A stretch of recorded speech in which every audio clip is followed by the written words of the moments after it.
Greetings, YouTube friends, and welcome to the second episode of Astro-TA-Macro, where time meets price.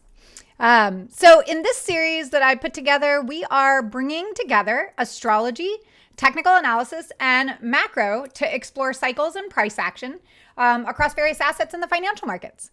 And I am joined by three of my favorite and brilliant traders and analysts, Jarrid Johnston, macroeconomic advisor or economist, if you will, for the Trade Travel Chill community.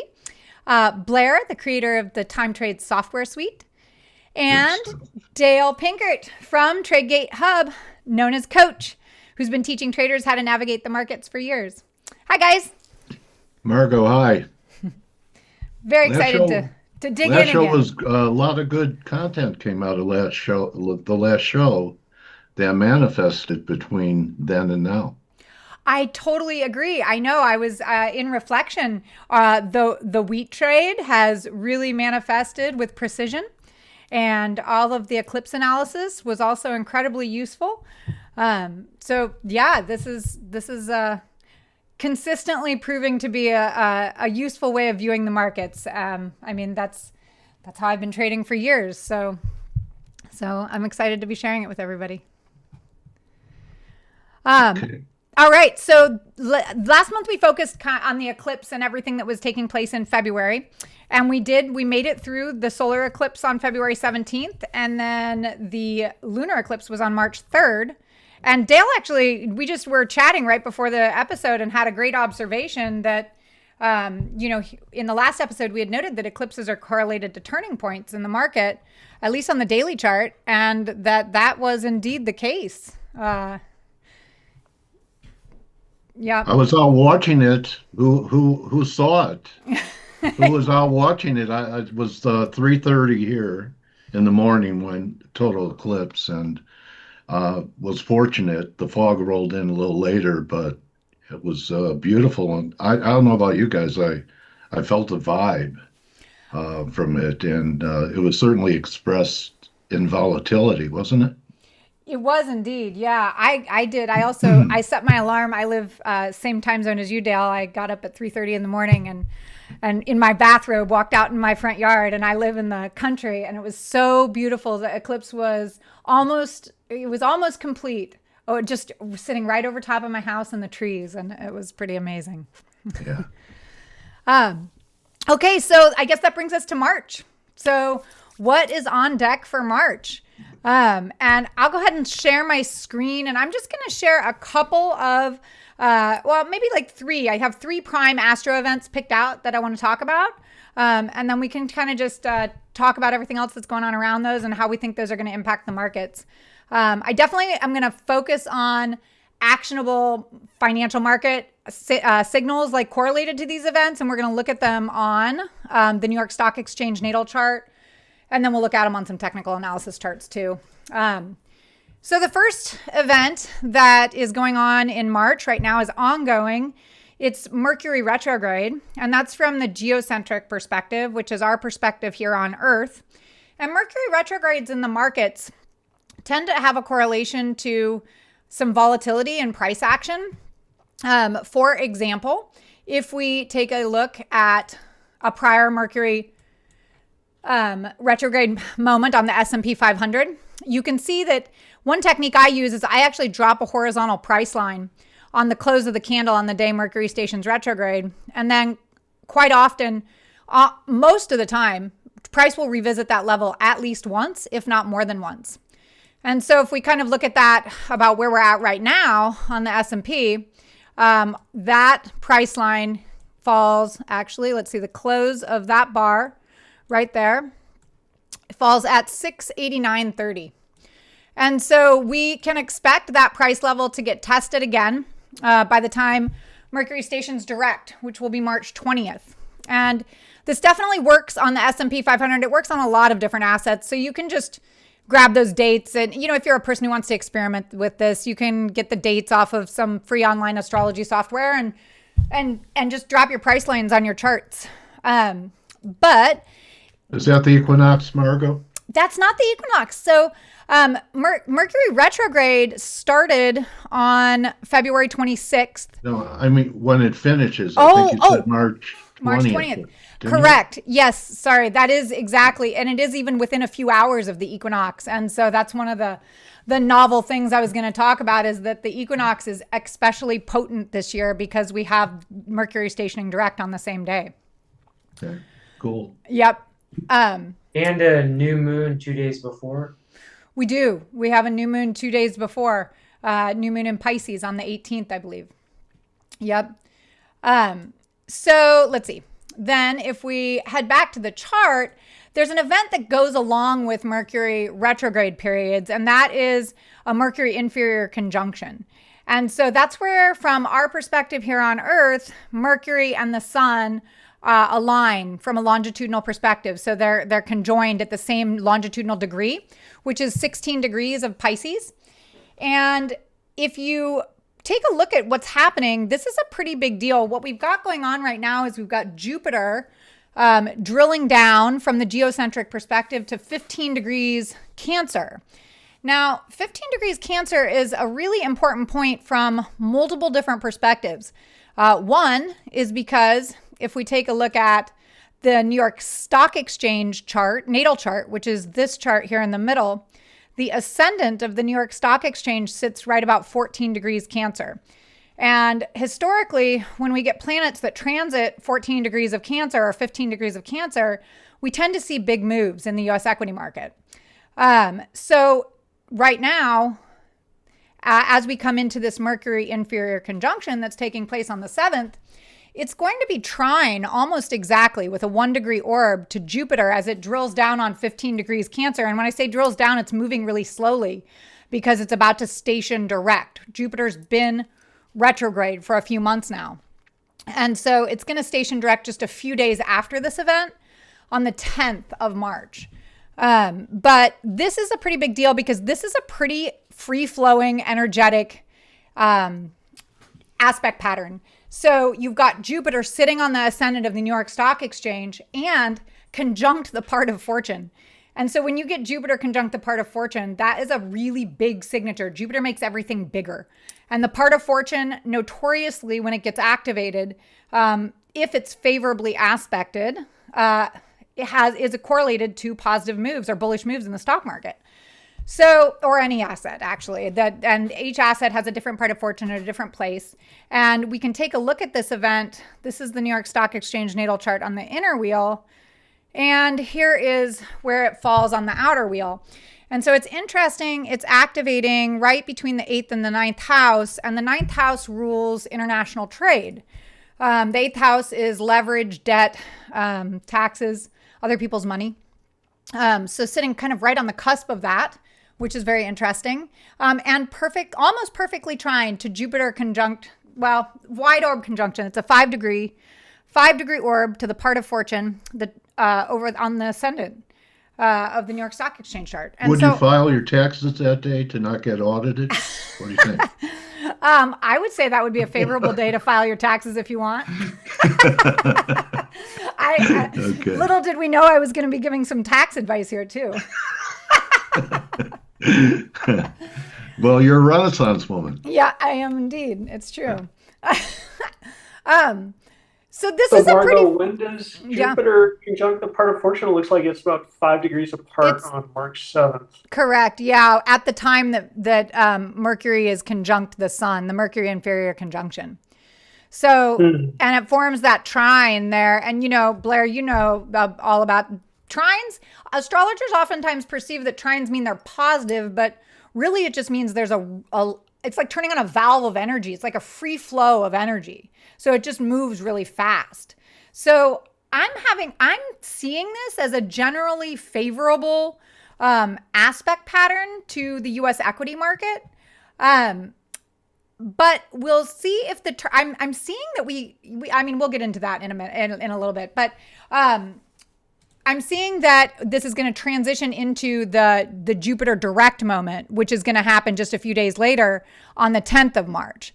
And interestingly enough, I know, Dale, I've both been talking about Bitcoin, and you had a great Bitcoin trade this last month. Jupiter is going to station direct within just a few arc minutes, which is just very close to being conjunct, of asteroid Satoshi, which is the Bitcoin asteroid. And so that is taking place on the New York Stock Exchange ascendant.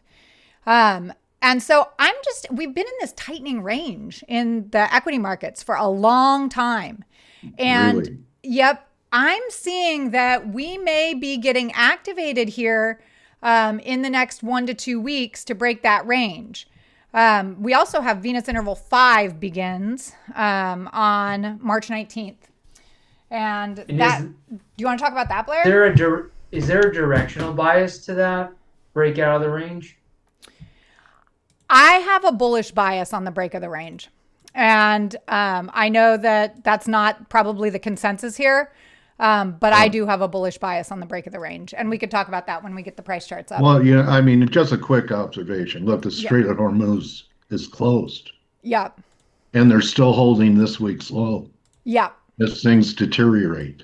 So, I mean, until we close under this week's low, which happened around the lunar eclipse, maybe you have to give it the benefit of the doubt. There's a lot of damage in the market underneath it. And I want to talk about a little later a parabola that we have in, what's the name of that company? What is it? Oh, SanDisk. SanDisk. Okay. Yeah. Yep. It's a 40 bagger to the upside. Yeah. That on a day like this, it didn't recover. Yeah. So, there's something going on underneath the hood of the market, whichever way it comes out of the range. So, yeah, and you're seeing the generals, the mega caps, especially in tech. I mean, they topped out in October, and when you look at the S&P sector ETF rotations, I mean, comms, tech, financials are down, with energy and all your other defensive sectors that are up on the year. So, the equal weighted is outperforming the market cap weighted on the S&P. I mean, I definitely think there's an argument. There's a bearish argument for sure. I mean, we could also note the distribution that's been going on, the big moves down and the not so big moves up, and that's definitely notable. But it reminds me a little bit about what I learned about Bollinger Bands from John. That when volatility compresses and the bands pinch together, that the first move out of that band is usually the head fake. Oh, interesting. And then to look for it to come back within the band, and that's your trade. Oh, that's a great piece. So if that happened here, it would say, we get a breakout, go to 7,100, and then to clean out all the bears. Yeah. And then we take out the recent lows here, 67.5 or so, and clean out all the bulls. That has definitely been my thesis. I've been thinking we were going to get a sweep of these lows, actually. So we'll see if that shakes out still. But I see a couple catalysts too. I mean, the pressure in the market's been crude prices, right? Yeah. And I talked about 78 a long time ago. And on the 4-hour chart, we're starting to diverge, and we had a little reversal today. So if we had a little relief with a pullback in crude, a little relief with a pullback in the dollar, a little relief with yields softening up again, that could support a big move into the equinox. Is what I'm thinking. It could. What's interesting is let's get it, if it'll load up here for me. It's a little slow. These are the planetary lines, the sun planetary lines. And so where you see these lines crisscross, that's the equinox.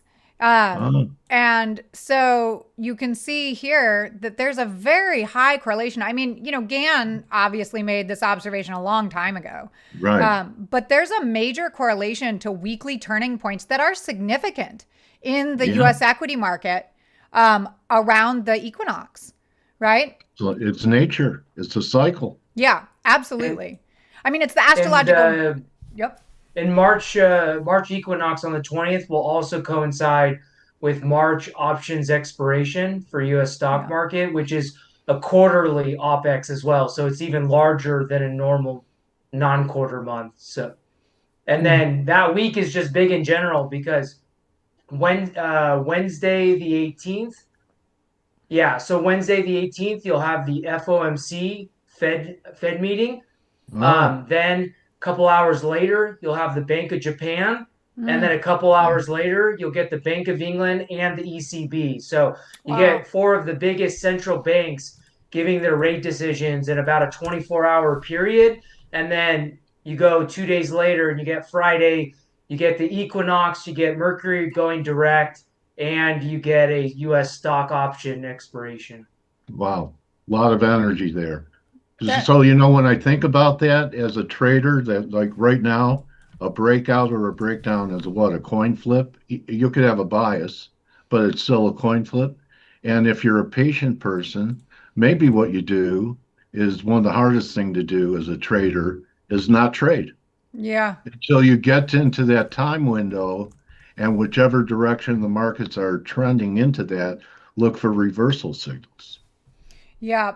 That's interesting. I was just running through here on Blair's Time Trades AI forecast to see on the equity indexes, which if we're picking up high probability pivot lower on the equinox. And, what I'm seeing is continued volatility. And I noticed this before, kind of depends on the index, and they're all set up a little bit differently.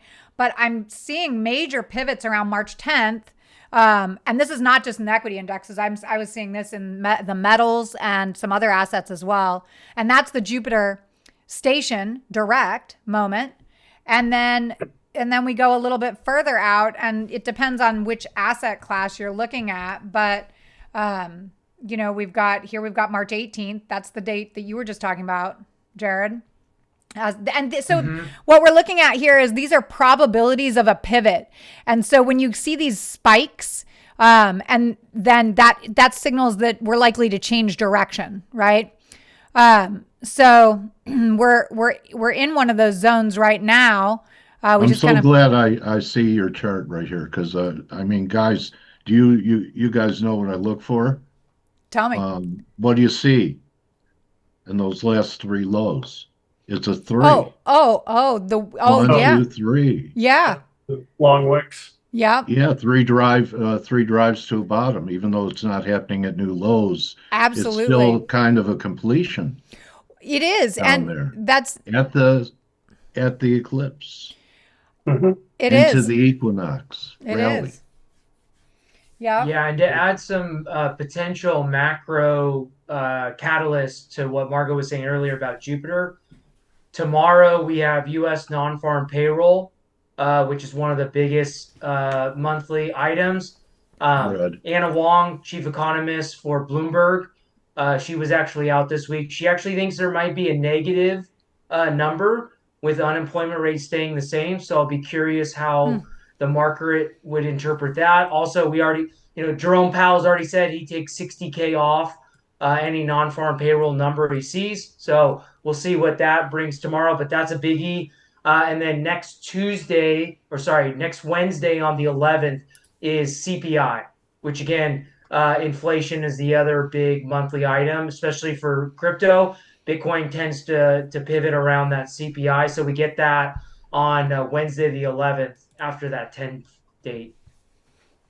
So the other thing that's happening around then, Jarrid, on the 10th and 11th is a low in the speed index. So this is looking at overall geocentric speed of not just Mercury, but Mercury and the other inner planets. Do you want to screen share, Blair?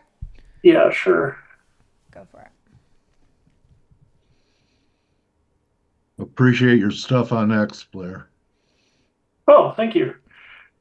Yeah, so the teal line here is the speed index, okay? And one of the things that really caught my eye is that this last flush over here on November 20th of last year, we had a low in the speed index right at the same time that the orange line reset. And the orange line is an offset Mercury cycle. So we offset that by 61 degrees. Okay. So both of those came in the same day, and we had a strong flush down into that, and then a sharp rebound. Okay. Now, it's not the same setup, but it's somewhat similar. We have a bottom in the speed index around the 10th and 11th here.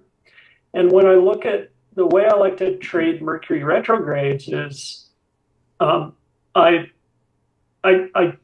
don't look at the start of the retrograde period as the start of the trade. I look at the start of Mercury's deceleration as the start of the trade. And that probably would have started over here at this top in the teal line, because this is the overall speed of all inner planets, including the moon, right? And that's declining down here, and it makes a bottom here. So I don't know exactly what Mercury's doing, but I'm thinking this rebound in the speed index is driven by Mercury's acceleration going back into direct. Okay, so Mercury retrograde may end over here. I don't know. Can't remember the exact date. I'm more focused on speed than on relative speed. Is it going, are all the planets in the inners going backwards or forwards? So those dates next week, the 10th and 11th, I think are going to be really critical.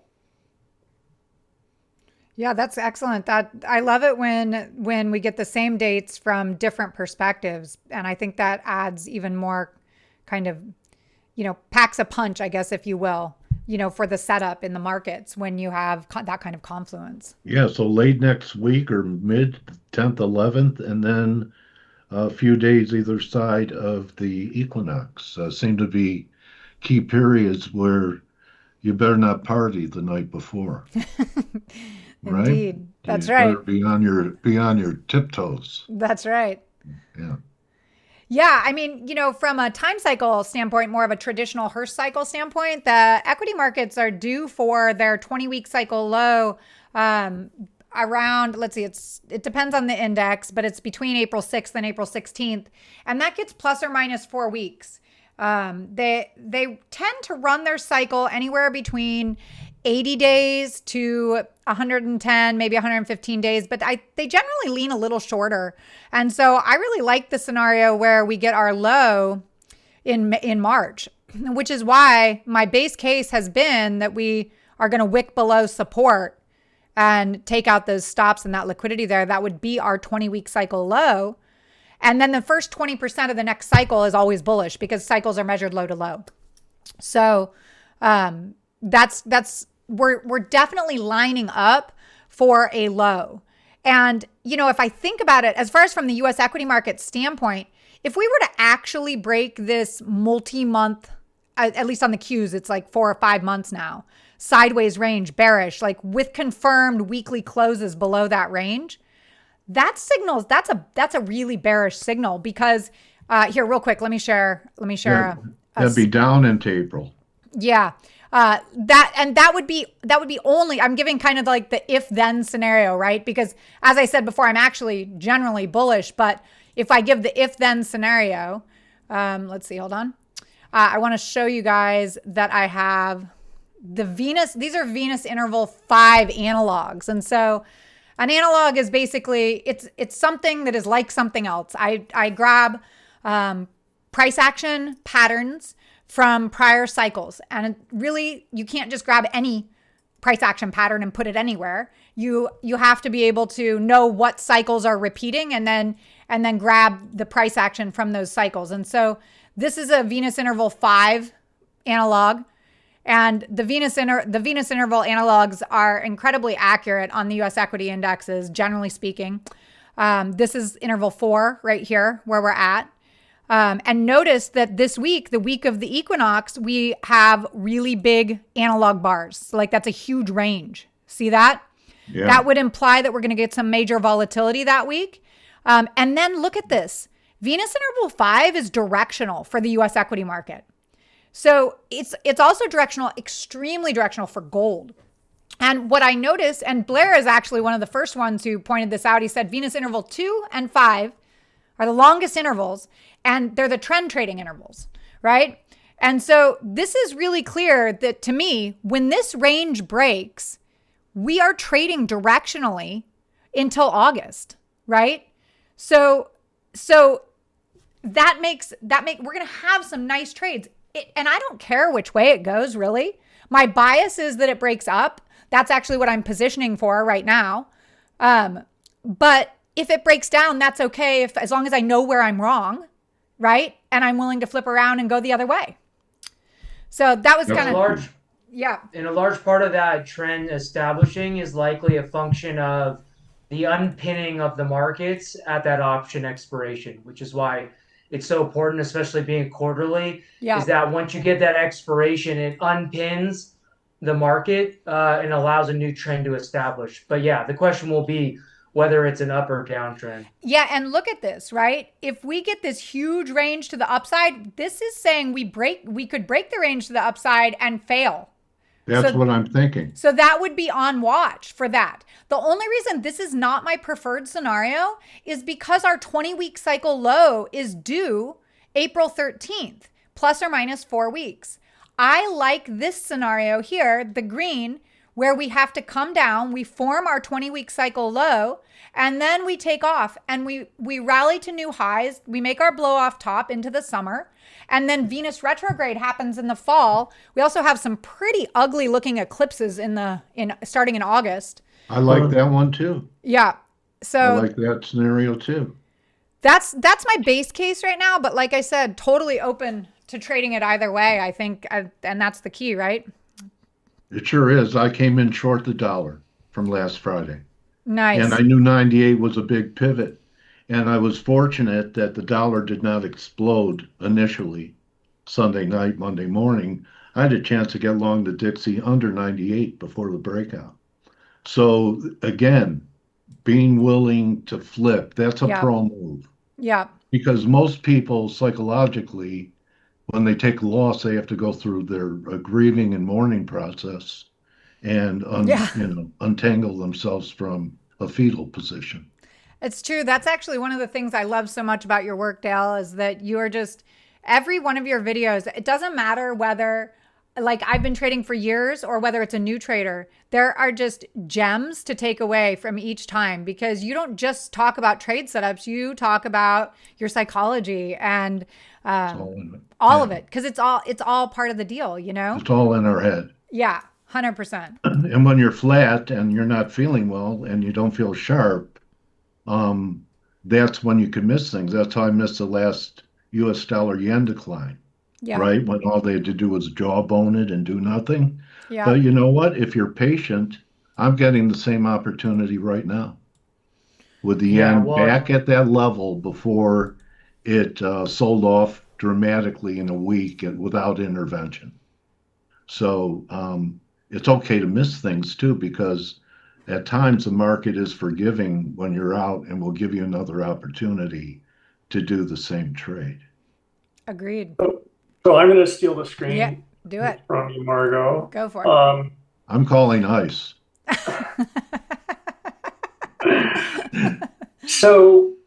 So we're looking at NQ daily, and the pink boxes are Venus intervals. So there's 6 intervals in total, if you're not familiar with those. 2 and 5 are the fast ones, and 1, 3, 4, and 6 are basically the slow ones. And what I mean by that is speed of Venus relative to Earth.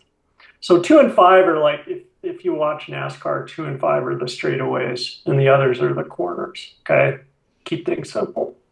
And we also have the white magic levels here, okay? So these are basically Fibonacci spiral levels. So, and finally, the purple boxes are eclipse seasons. Now, what I want to call your attention to is the start of Venus intervals 2 and 5. And this goes to Jarrid's point about unpinning of Opex. So at the start, there's often some very strong moves. Well, here's one at the end of Venus interval 2, okay? This is the start of Venus interval 2. Okay, here's the start of Venus interval 5, zoomed up, okay? This one was a little bit of a fake out, but this was a very strong move up. I hope the screen is. This took 2 days to 2 days into Venus interval 2, and boom. Okay. Here's another perfect example at the start of Venus interval 5. Boom. So point is, we can expect a very strong directional move within the first few days of March 23rd, right? Of that Monday after OPEX. And the simple low risk play is to just, wait for whatever trend to emerge and then jump on it. That's great. I love that, Blair. That's such a good addition. So above the purple line there, Blair, you would get long. Well, the purple lines are just time. The purple box range it's in. Oh, okay. Yeah. This is really just eclipse season. That's all it's marking. There's nothing. There's nothing inherently special about these lines here, but I would take maybe drop down to an hourly chart, and within the first 2-3 days, just kind of look at the trend on a lower time frame, and jump on that. Yeah, I confess I look at a 15 sometimes. Sure, I'll go down to a 1 minute, if I'm counting Wyckoff waves, but I can't do that. Yeah, that's it's illegal. It's illegal. Unless you own a brokerage house. Yeah, I used to trade those intraday charts. I've cut myself off from anything smaller than a 5 or a 15. Yeah, but the other thing that's fascinating here is these teal lines are the subdivisions of the white magic level. So if you look at this entire white to white band and you divide it into 8s, that's where we draw the teal lines. Those are super powerful as well. And you can see that they caught the top over here, both in January and late October. Blair, so, if you divide it by fifths, that's really good too. And I've got that's a target I was using. If you subdivide it by the fifths. Fifth harmonic. Yeah. Yeah. There you go. That's real nice. Oh yeah. Caught the March or April flush down here. Yeah. I like it up there at 27,500 for a target. Yeah. I mean, this is just really, really simple stuff. And, it's kind of fascinating. Like, look at all this sideways consolidation. It started just as Venus was turning the corner, right? Right at the end of Venus interval 2. That was the last NASCAR straightaway of Venus as it accelerated away from Earth. That's interval 2. Intervals 3 and 4 is Venus curving around the backside of the sun. And now we're starting interval 5 where Venus is heading towards Earth on the straightaway again. So from March 23rd, right after OPEX, to August 17th, I think a good trending move is in order. The only question is direction. Agreed. Yeah, and also the NASDAQ has been underperforming the S&P since November of last year. So, again, we've seen a lot of distribution coming out of the Mag 7 stocks rotating. But I was going to add in, just obviously we haven't even touched on the geopolitical volatility. So, I mean, obviously that can continue to escalate, or there could be negotiations at any time. But just to follow what Dale was saying is that right now from a macro econ perspective is that what we're seeing in the markets is a grab for US dollar liquidity. So oil priced in dollars, and with everything going on, you have a supply shortage, temporary effect that's being created. And so what's causing that is that, foreign governments and asset managers, they have to go and scramble to raise US dollar liquidity, which is why we've seen the metals down. I mean, gold's down, silver was down, even copper was down. And you're also seeing the FX pairs down. And that just speaks to, again, because there's this short-term need for US dollar liquidity. DX is up, US dollar versus the yen is up. And so if we get some sort of resolution, that would, like Dale was already saying, give some relief to the financial markets, and you get some flow that liquidity back towards a positive direction, versus if they continue to escalate, draw it out, and we get this longer term energy shortage, then that could continue to weigh on markets for the next several Yeah, weeks. great points. Yeah. Yeah, we were having dollar liquidity issues with the repo market before the war.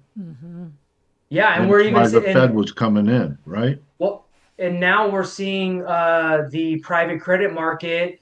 Hmm. As Jamie Dimon calls them, more cockroaches. We had Blue Owl 2 weeks ago stop redemptions on some private credit. Yeah. Earlier this week, Blackstone did it, and today we had a BlackRock fund do it as well. And then we've also had a couple out of UK, some insurance pension funds. So we're seeing some liquidity.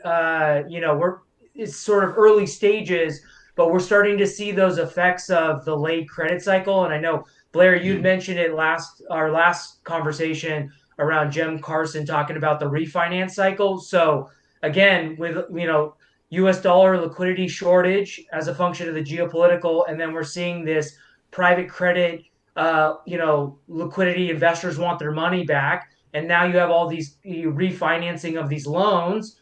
And then Dale, I know you were just talking to Melody Wright, or Yeah. Melody Wright, about what's going on in housing, and that that move down in mortgages was temporary. But again, there's just a lot of the signs we see at some of these late stage bull markets of the past.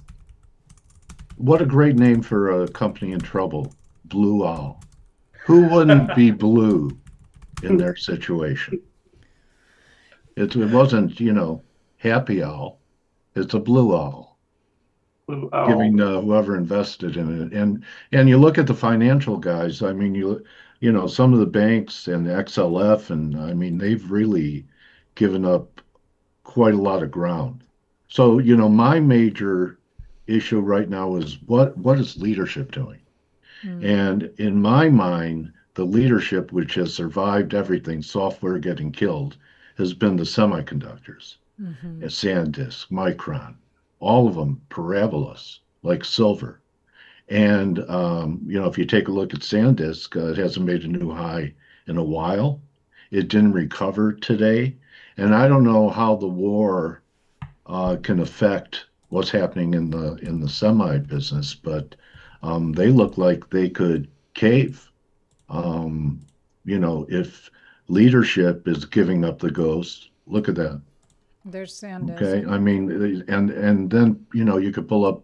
So it really bottomed around $40. So you're talking about a 20 bagger or so. Anyway, to me, it looks like the parabola has been broken. You have it right on moving averages. It took out the 9, but that doesn't look that great to me. And it didn't recover with the market this week, which is kind of a market tell to me that if the leadership's getting tired, unless it's just another rotation game, the semis do not look good. You had exhaustion gaps up there in the SMH last week, and a reversal week to the downside, and some follow through this week. And the bounce off this area is not as strong as the bounce was in February. Right away after that low we had in February, it was in your face 2 days later. Here, with the low that we had this week, barely a bounce. Well, and that's a rejection there. I mean, that's a break to new highs and a rejection. Yeah. So, and I think people are piled into semis. It's probably where people have made the most money. And the weekly just hauntingly looks similar to what silver looked like before it got clipped. And I think the metals put in a failing rally this week. So anyway, keep an eye on SanDisk and the semis. That's what I mean. Even if we had another rally and it went to new highs, it would be a 3 drive to a top if you just go back to that other one. But I'm laser focused on semis now because I think and it could just be a general risk off move. I know a lot of hedge funds, the risk manager will just come in and say, you need to reduce your exposure by X amount and you just sell everything across the board to just, degross your exposure to markets. But yeah, if you don't see those leaders rebound quickly, um, Yeah. as the volatility comes back down, then that could be another indicator here. Because we're seeing, even this week, I mean, the U.S. yield curve is up. So from last week, Yeah. if the bond market, fixed income market was really concerned, they would be out there buying duration Yeah. this week, and you would have seen the 10-year 20 TLT up, the 10-year yield down, 20-year yield down, 30-year yield down. But they've actually gone up a little bit. So it's not like we're seeing a big risk off move from the bond market. So yeah, it There speaks was to nowhere to hide, right? For a Yeah. while. Stocks, metals, um, Except agriculture, right? yeah, wheat. I mean, that's really amazing. I really didn't know that the East was a big hub and that important for agriculture with, I guess, fertilizer and, I looked at, the U.S. and South America and Russia and Ukraine and really thought of the Middle East as mainly an energy area. Yeah. But they're Is that a big. function of the fertilizer and ag being petroleum based? Yeah. Mm-hmm. Could be. Yeah. I mean, Qatar Gas declared force majeure, so a lot of fertilizer is derived from natural gas. And also, I think just shipping impact, right? Like Yeah. shipping, insurance impact, anything that gets moved by boat is going to be impacted by that.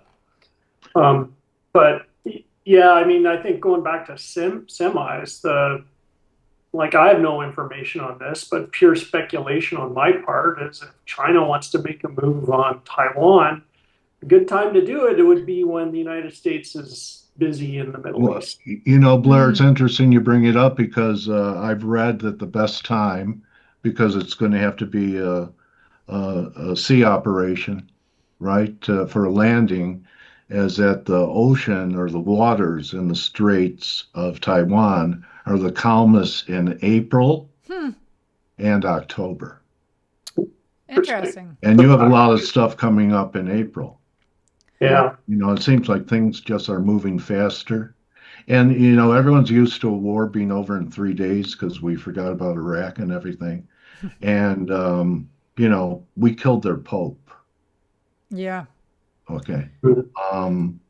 And it almost looks like a little, like a David and Goliath type scenario. So whether there is some relief and maybe some hope of a ceasefire, which I think Xi would like to maybe mediate. I think President Trump has a meeting with President Xi in sometime this month or early next month. But this is like crossing the Rubicon, and you could see it spreading, and the world will, never be the same. So I think that we've crossed the threshold, and it's not. That's what I mean. There's so much complacency because we're so used to seeing like Russia and Ukraine not mattering. Nothing matters except by the dip through a lot of geo stuff in the last decade. And this is, I think, one of the biggest events since World War II. I guess Russia and Ukraine, you could consider it. But now we have two theaters of war on the globe. And Blair just brought up what would make it a world war if we had three theaters of war, Asia, Europe, and the Middle East. It's a really good point. So, yeah, Dale, you brought up the Iraq war. And this is something that I actually kind of I went into this little research rabbit hole on this morning, actually, because I realized that the Iraqi war, the first artillery was fired into Iraq. At first, I was looking for when were troops deployed on the ground, but then I found that the artillery was fired into Iraq at 6:15 is when it was reported on March 20th of 2003.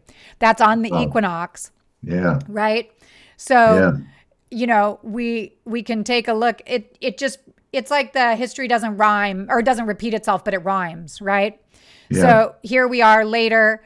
We've got the Iran war going on. We're headed towards the equinox, and I'm curious to see if that's going to evolve that way. Another thing that I had identified as far as just like time cycle correlations is that the Iraqi war correlated with Jupiter transiting the sign of Leo. And we are headed for Jupiter to transit the sign of Leo. It'll make its ingress in June of this year. So, the echo is there. I don't think this war is over in 3 days, like they're saying, or 5 or a week or whatever. I think the signature is longer running based on cycles.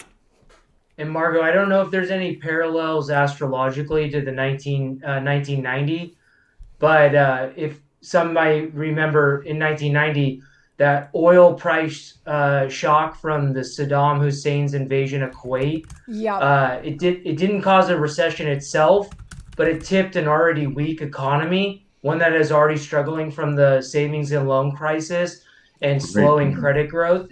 That pushed it ultimately into recession. And so again, if this geopolitical continues and we see a more prolonged oil shock, then that could really weigh on the global financial system. Yeah, and cause things to break. Jarrid, I was on the golf course when that happened. We didn't have phones back then, right? And to get quotes, you had to go to the office, right? So you had some type of satellite or something. That was just after Quotron and the internet starting. So on that day, when we started the bombing, was the top of the oil market. So there's been a Pavlov's training of all you have to do. And I told people, you sell on the first kinetic action, some of your crude, you book it. I think someone said, what would you do the day of kinetic action? I said, I'd trim some of my oil. But, people think it's going to be like that again. It may not be, just because you have a count at 78 or 80, if you start violating that count, then you could be talking about 110, something like that. I'm tempted to short it because of the technical pattern I'm seeing develop, but I won't do it because I don't have to be a hero. There are other markets to trade. I would say, you just take profits if you're still long, scale out of them. But I would not want to take the overnight risk in energy at this point, even though there's another 3 in the right-hand corner. You have a little divergence. It's not ideal. It's over 70, the last reading, but you could see how, maybe we could get some relief and a correction from here. I don't know if it's a major top or not, but that's 3 drives to a top in energy today. So, if that's going to come off and the dollar comes off, if you pull up Dixie, we could pull back to the breakout. I have it at 98. Basically, it was a flat line. Yeah. Or maybe it does pull back to 97.5, but it looks like that could pull back. And the bonds I have right between TLT, it stopped at a breakout line on the weekly, and now it's right at a daily breakout point that we made to the upside, 88.5, 88.30. If you look back, you'll see that was a breakout, and we had that nice move, but yet a weekly downtrend coming up there where it peaked and left an island. So,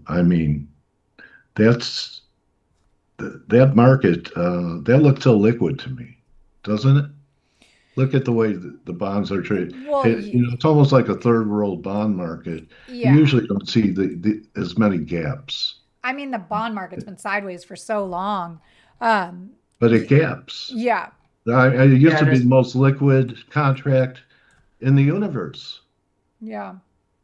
Yeah, and that's what's causing some pain for U.S. banks is because when they go and make a mortgage, the average life of a mortgage is 8 to 10 years, and they have to do what's called delta hedging against that loan, and they do it with 5, 7, and 10-year instruments. And now with what's going on and just the stalling we've seen in the housing market, now with rates coming down, you're seeing a big pickup in refis, but especially in adjustable.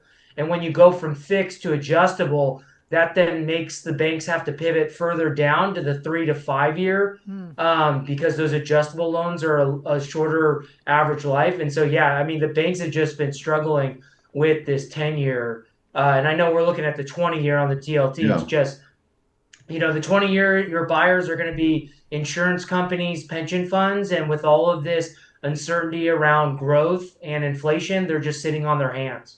Yeah. Those poor bankers. Gosh. Yeah. Well, take a look at KRE. Shed a tear. You know what? You nailed the high. Yeah. I remember, I don't know if it was this high or another high, but I remember the tweet, and you had, it was around the same time as the XLF and the other financials, but I saw a tweet of yours that you were looking for a pivot high in KRE. I had a harmonic come in and it nailed it. Absolutely. I can show the chart. Yeah. That's great. That was a great call. Yeah. Yeah. Time trades, everybody. Yeah, indeed. Yeah. Seriously. Definitely an amazing edge to add to your trading. Yeah, so real quick, while you're finding your chart there, Blair, I was going to say, I just actually pulled up my 2026 forecast because I did a full analysis on Jupiter and Leo all the way back to like 1900. And, we had in 1978, 79, Jupiter and Leo, we had the Iranian Revolution and secondary oil shock. In 90, 91, we had the Gulf War spike. That was Jupiter and Leo. 2003, Jupiter and Leo, Iraqi war. 2014, 2015, Jupiter and Leo, we had U.S. shale output surge, and oil prices collapsed 70%. So it's that Jupiter and Leo transit that goes on from June of this year until June of next year has a very, very high correlation to extreme volatility in oil prices and conflict. Yeah, and I would just tell people you have to realize that the paper oil market is about 50 times as big as the physical market. So oil is a very popular one side of these carry trades and these pair trades. So again, it's not always just about the physical supply and demand, but it's also about what it's tied to in terms of a carry trade. I tell you, I've seen counts that are just wild that, we could peak up here, flush under 40, and then go to 500. Mm-hmm. Elliott Wave stuff. It's just, what a great business. It is good fun. Blair, these pivots are amazing. If you ever wanted to be a trader. Look at Not the greatest time to learn. Yeah. True. But it's a good thing to have it be a learning experience. So, I mean, for new traders, play small ball, please. Micros. Yeah. Or paper trade. Yeah. Or stock. Good. Just stock. Stock, definitely. Yeah. Cash is a position. Absolutely. Here's KRE while we're feeling bad for the bankers. So the way this harmonic script works is you anchor it to like the first major move. So I've made the subjective decision that this first move starts here. That's easy, and ends here. This is the subjective part.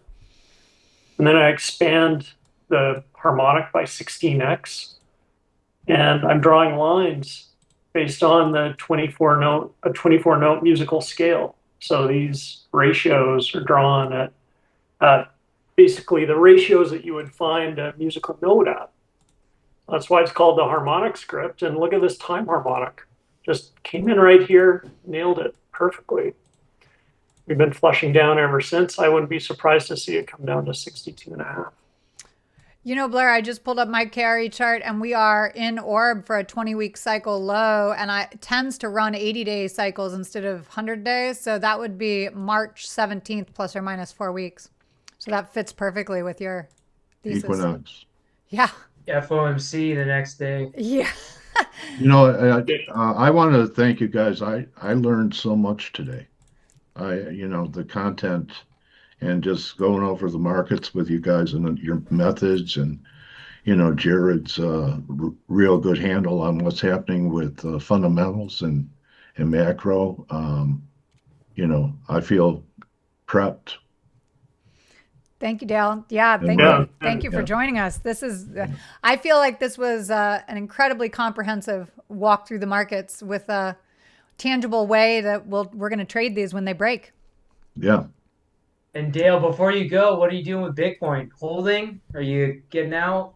There's one thing odds, it's up 8% this week. There's one thing that bothers me. I was looking for 82, and is the fact that it bottomed with a confirmed low. But you know what? So did the Dixie at 95.5. So they write in Market Wizards that you have to know when to break your rules. Okay, so I mean, we had such extreme sentiment in both of those examples that I broke my rules. I'm nervous about it because every time I pull up my chart, I look at that RSI and the confirmed low, and I go, Dale, while you're long, you believe that, confirmed lows and highs, they don't hold. But that's why money management, you know what? I think there's a possibility that was an important low at 60K, and that it might be the low for a launch to new all-time highs.